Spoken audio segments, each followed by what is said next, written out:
এখন বাজে 12টার মতো আর আমি কিন্তু রেডি হয়ে বেরিয়ে পড়েছি, চলে এসেছি কিন্তু একটা জুয়েলারিতে। শুধু এই জুয়েলারিতে না, আমি 2-3টে জুয়েলারি ঘুরতে ঘুরতে ফাইনালি চলে এসেছি এই জুয়েলারিতে। আর এখানে এসে প্রচুর গিফটের জিনিস দেখেছি, সব দোকানেই দেখেছি, কিন্তু লাস্টে এই দোকানে এসেই কিন্তু আমার পছন্দ হলো।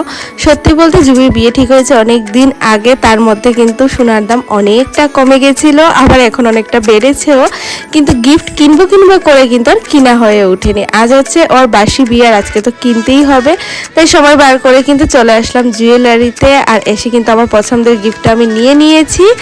আর এখন চলে এসেছি হচ্ছে ওর বিয়ের ভবনে, যেখানে মানে প্রোগ্রামটা হয়েছিল বিয়ের। আমি আস্তে আস্তে কিন্তু অনেকটা দেরি হয়ে গেছে, আর এসে দেখলাম যে সবাই বসে এখানে ফাজলামো চলছিল, অনেকটা মজা হচ্ছিল। আর তার সাথে সাথে কিন্তু সবাই এখানে গিফটও দিচ্ছিল। তা আমিও হচ্ছে ওর জন্য যে গিফটটা কিনেছি সেই গিফটটা ওকে দিয়ে দিলাম, আর দেখলাম ওরও বেশ ভালো লেগেছে। আর আমি এটা কেনার কারণ হচ্ছে যে এই গিফটটা দেখেছিলাম যে ওর এখনও ওঠেনি, তো আমি ভাবলাম যে না এটাই দিয়ে দিই। আর এরকমই কিছু একটা দেওয়ার আগে থেকেই ইচ্ছে ছিল আমার। আর সত্যি বলতে সকাল থেকে আর আশা হয়ে ওঠেনি, সকাল সকাল কিন্তু ওদের বাসি বিয়ে গেছে, সমস্ত রিচুয়ালস হয়েছে, তবে এগুলো আর কিছুই দেখতে পাইনি, সমস্ত কিছুই মিস করেছি। যেহেতু আজকে সকালে আশীর্বাদের ডেট ছিল, তো সেই জন্য কিন্তু আশীর্বাদের কাজ করে আসতে আসতে অনেকটা লেট হয়ে গেছে। তারপর কিন্তু আমরা গিফটও কেনাকাটি করলাম, তো সব কিছু মিলিয়ে।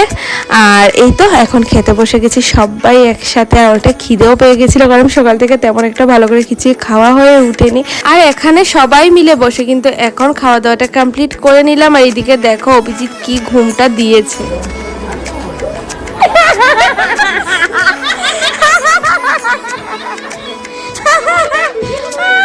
সত্যি বলতে আমারও কিন্তু অনেকটা ঘুম পেয়ে গেছিলো। একে তো কালকে রাতে ঘুমাতে ঘুমাতে 3টা 3:30, তার মধ্যে 6টার সময় উঠে আশীর্বাদের কাজে গেছি।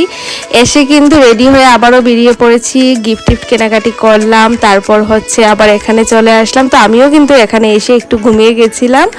আর তারপর কিন্তু প্রায় সন্ধ্যার একটু আগে আমরা চলে আসলাম হচ্ছে জুবির বাড়িতে। আর সত্যি বলতে এই যে সময়টা, মানে আমি কি বলবো, আমি সবসময় ভাবতাম যে না, কোনো বান্ধবীদের বিয়েতে কান্নাকাটি করবো না, নিজের বিয়েতেও কান্নাকাটি করবো না। তবে নিজের বিয়ের কথা তো বলতে পারছি না, তবে ওর বিয়েতে কিন্তু অনেকটাই কান্নাকাটি করেছি, মানে নিজেকে নিজে সামলাতে পারছিলাম না, এতটা কান্না আসছিল।